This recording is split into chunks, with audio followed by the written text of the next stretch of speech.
Hi everybody, it's Alex and Greg here.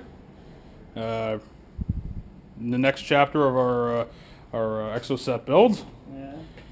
and It looks a little different than what we saw last time. So last time, the I think, quickjacks were under it, or yeah, supporting so the I think body. the tube frame was above the roller skate, and that's pretty much where we left it.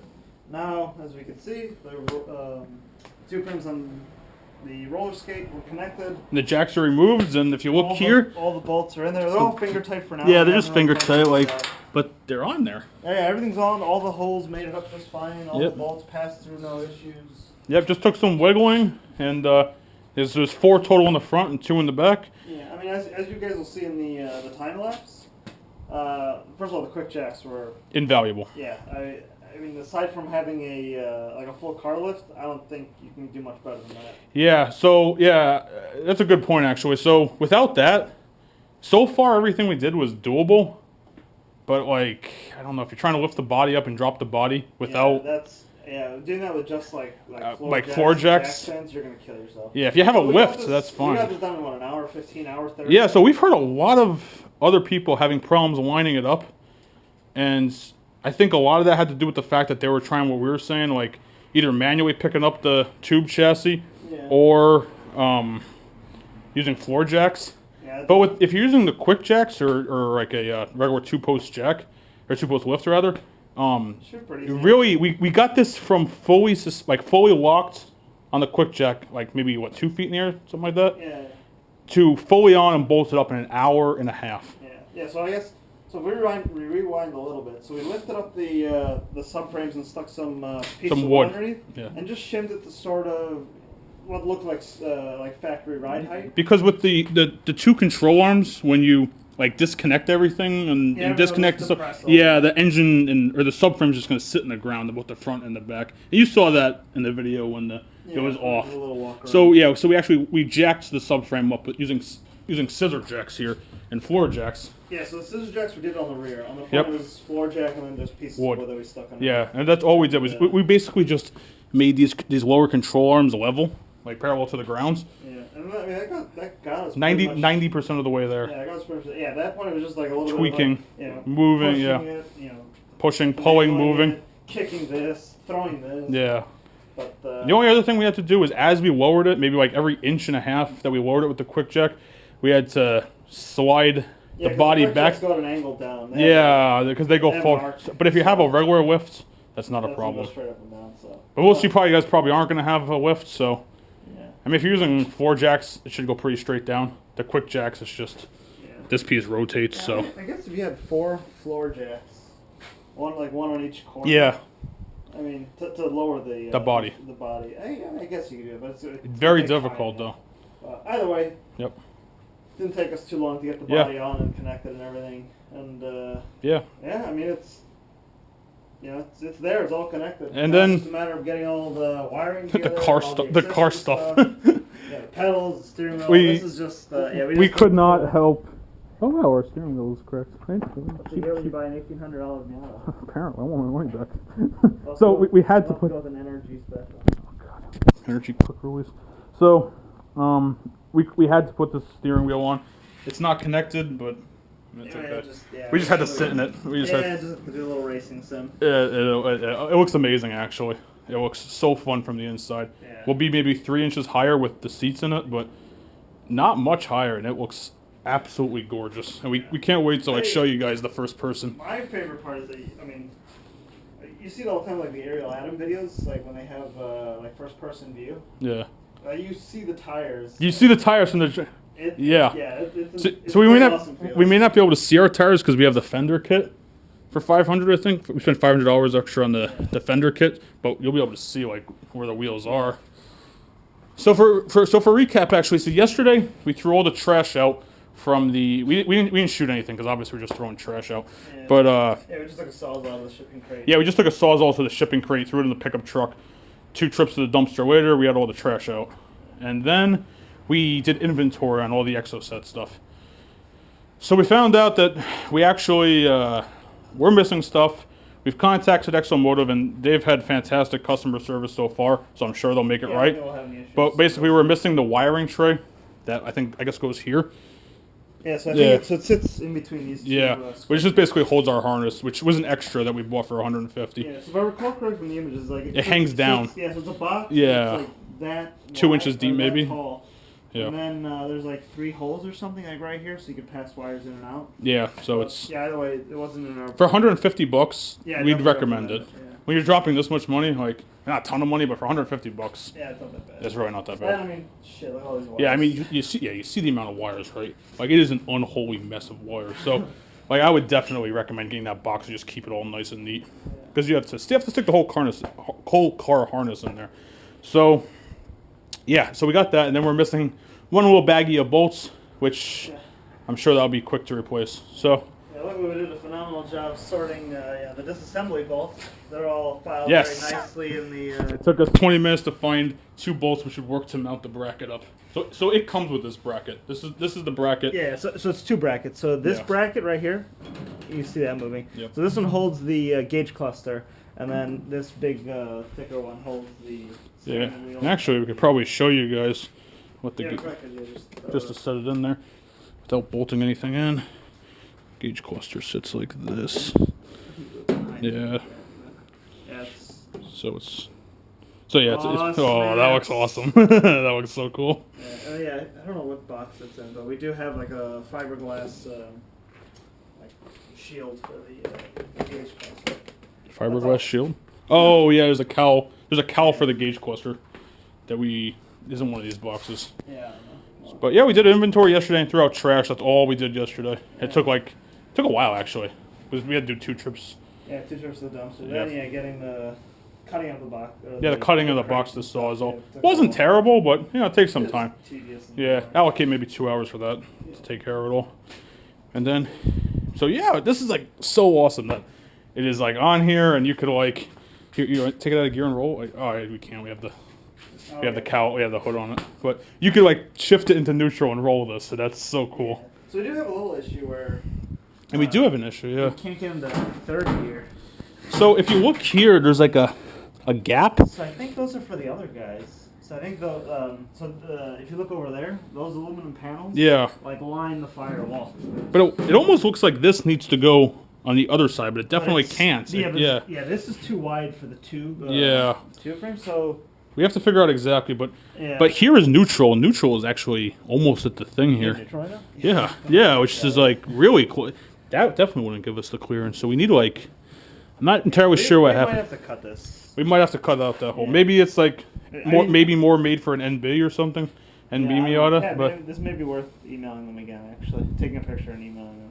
Yeah. And just asking, but I don't know. Maybe that's how it's meant to be, so it accommodates both, and then it's just a matter of like us widening the hole. Installer modification. Yeah. And the other thing is, I don't know actually.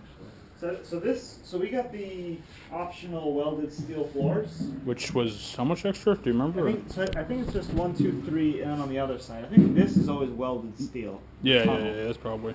So I was thinking maybe like that. Maybe that's the discrepancy where if we got this in like aluminum too, it would line up. But I think this is always welded. It's always there. I think. Yeah. No, it's only the floor pieces that they do. Yeah. And how much was that? Do you remember or no? I was like $150, $200 for the floors. It was pretty cheap. I don't know. We definitely recommend having them weld on the floors because I think these welds are really good. Yeah, and it's actually so if you look, there's like a ever so slight gap in between all the panels and the box tube, so there's like no rattling. The sheet metal isn't flush hitting the tube. It's got an air gap, so yeah.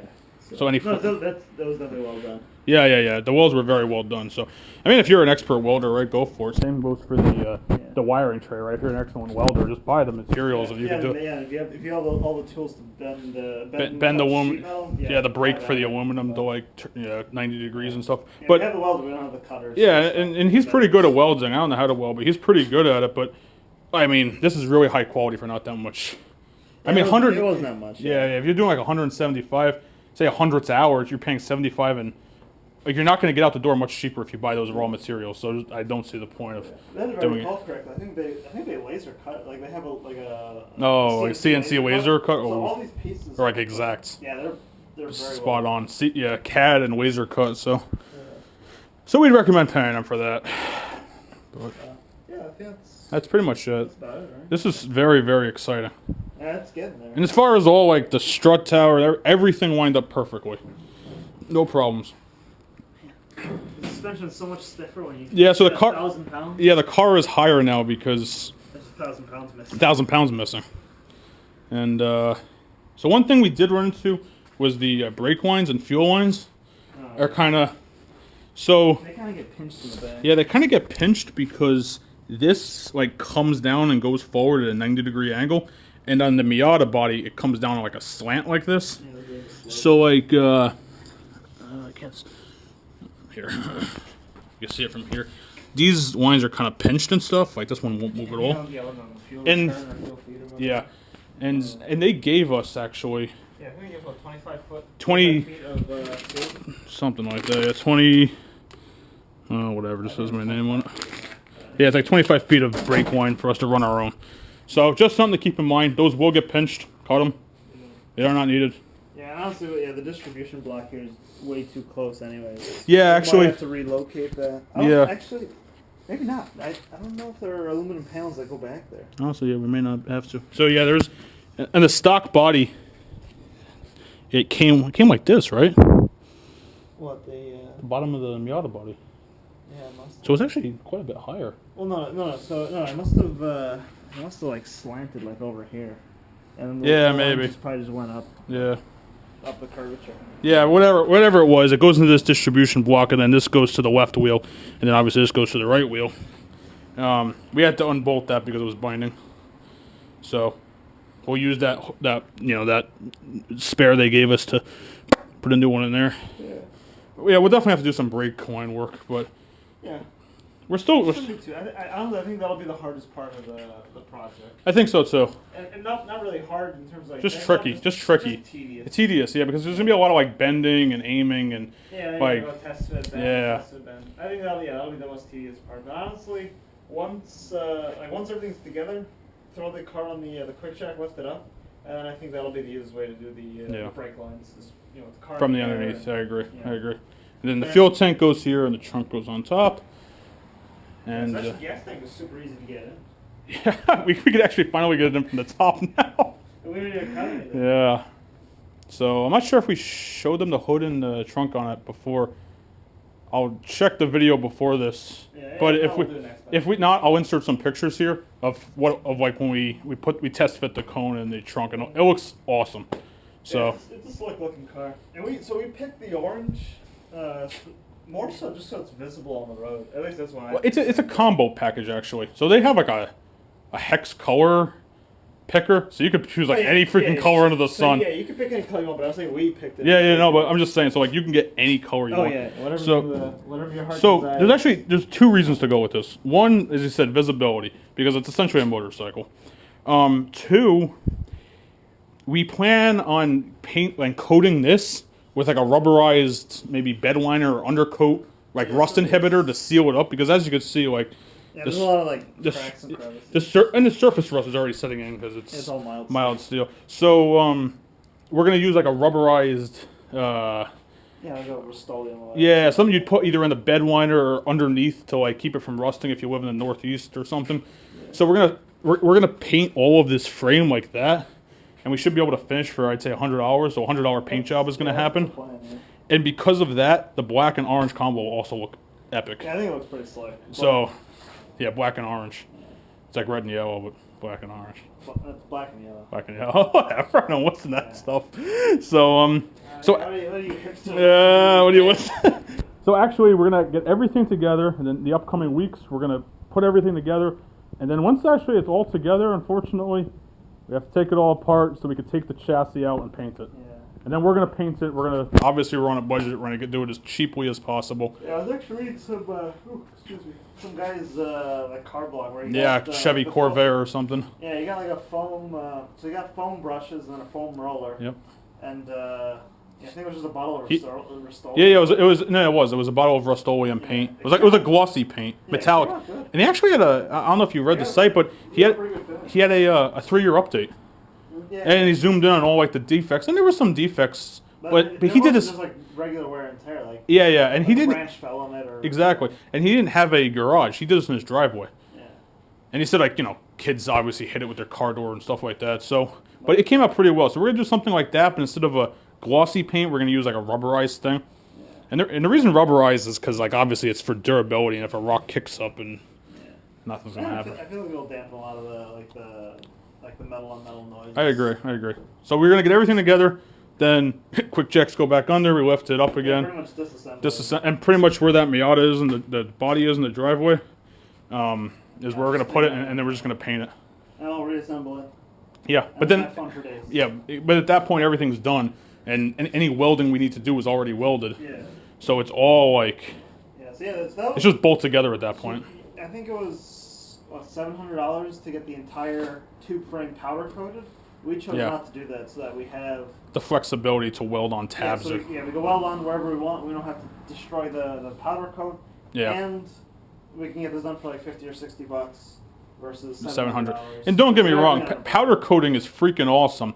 Yeah. And if you want to go that route, like there's 100 reasons to go that route, but like if you want to, given our budget, like we're going to use bar clamps for the mirrors, but like say we didn't want to use bar clamps and we're going to weld it, but you don't realize that till the end, right? Because that's one of the last things you're going to put on just for street safety. Then you're going to realize you have a powder coating. So what are you going to have to do? You're going to have to break the powder. Yeah, destroy. You have to break the powder coating, and then powder coating flakes. Yeah, once it starts, it starts flaking. So you're once it starts, the fun don't stop. Yeah, and it's just a ticking time bomb at that point. It's going to start spreading. So that's why we went without it. Honestly, you could probably get away with just powder coating it with no problems, but we chose not to. And we're also on a budget too. You definitely save quite a bit of money. That's money you put into something else. Yeah, it's like 100 versus like 700. So we found the Yankee RPF ones on Craigslist brand new for like $500. So I'd rather have nice wheels and tires versus a powder coating. Yeah, you gotta make trade-offs in life. Yeah, especially when you're on a budget. Rich. Yes, it's true. If we're rich, we'd be driving a Ferrari instead of building a. I'd be driving an Aerial Atom. Yeah, I agree. But so budget-wise, I think we might have said it in the last video, but the point we're at $13K. Yeah, we have $1,500 left. Yeah, 1,500 is full. Like if we go over. No, I'm sorry. 15,000 is our total if we go over. So 14.5 is our. What we want to get it under goal, and then like 500 for buffer. And we haven't really sold any parts either. We haven't sold any parts. I think one is to get a couple $100 back. I think we'll be able to. It's hard to sell every single piece, but we should get a couple hundred in the bank. So right now we're at 13 flat. I think it's like 13.1 maybe. 1,300 or 13,000. Yeah, it's like 13,000 spent so far. Yeah, we have 13,000 spent, so we have about 1,500 in the budget left. Yeah. And right now we don't foresee any expenditures. Yeah. I'm always on camera.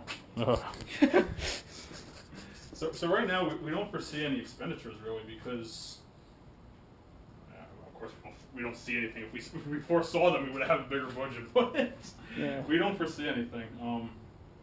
Yeah, and then after that, turbo. Yeah, that'd be pimp.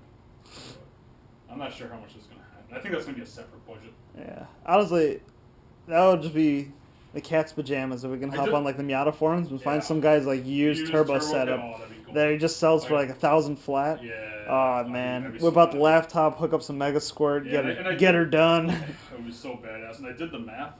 I actually did the math because somebody was asking me about it. As is, it's about as fast as a stock Fox body Cobra, like the early '90s Mustangs, the Cobra. Oh, with one. Stock motor. As is, yeah. Power weight. 100 horsepower to the wheels. That's what I did the math for. Okay. It's not bad. I mean, Cobra's not blindingly quick. Yeah. But it's pretty quick, right? So it's as fast as that. And if we put a turbo on it and get it to 200 horsepower at the wheels, which is fine for stock internals, like 8 psi should be fine. Yeah, 8 psi and a small like TD04 or somewhere, we should be able to get to 200 at the wheels, and that will make it faster than a Ferrari 430. Yeah. Which is a pretty quick car. Yeah. Not like sure, it's not Enzo, but it's. Yeah, it's in Ferrari territory. Yeah, it doesn't have what are the interiors of Alcantara, whatever. What's that? No, Alcantara. I think they even have that in the Subarus. That's like a cheaper material. It's like the suede stuff, right? Yeah, isn't it Alcantara? Maybe, but they even have it on BRZ. That's Alcantara, I think. No, this is seat material. No, it's probably like fake. It's like pleather. Maybe it's fake. I thought Alcantara was expensive. Whatever. Point is, this is gonna be fast as a Ferrari 430, and with that weighed like 3,600 pounds or fucking heavy, actually. What, the Ferrari? Yeah. Yeah. And so we were at 1,400 pounds. Yeah, we had to outhandle a Ferrari, and beat it in a straight line. Yeah, it was for 15,000 versus 150,000. Yeah. Like, that's so cool. Could build 10 of these for the price of one Ferrari. That is an order of magnitude less. Yeah. Like, that is just blows me away. So we are very excited, especially when we get a turbo kit on here, and like you said, pick up a used kit. Piece together a used turbo kit and run Mega Squirt. We could have fun for days. Yeah, I'd like to make a nice video running through, explaining to everyone how to tune a Mega Squirt. And the sourcing process, like sourcing all the parts, that would be awesome. Yeah, that would be awesome. But that'd be a separate series and separate budget. But right now, we're looking at maybe $13,500 as is, without any expenditures. So we're right now shooting $1,000. We're trending $1,000 under our budget. Yeah. Like goal. So. Which is very cool. Yeah, it makes the significant others happy. Makes very happy. You always estimate above, and then when you come under, you're the hero. Yeah. It's just like work. Yeah, just like work. So. I'll have those TPS reports ready for you on Friday. Boom, Thursday. Friday. Oh man, Thursday, it's in the bank. So yeah, this is actually going awesome. Yeah. Definitely we'll cut it off now because we're just rambling. Yeah, this is a long video, but it's a milestone, so to speak. So yeah. This is very, very cool, and we're very happy. And so that's pretty much it. Yeah. Next chapter, what are we gonna do next week? I was about to say goodbye. Yeah, I know. What are we gonna do next week? Do we even know? Next time we work on this? I have no idea. I was gonna play it by ear. Alright, we'll think about it over. We'll think about it. We'll get back to you. Yeah, I'll think about it next. We really don't know. I have no idea, actually. There's so much stuff to do. We have like welded seat brackets. Oh man, now you're stressing me out. Oh, we'll see you guys all next time. Start with this list.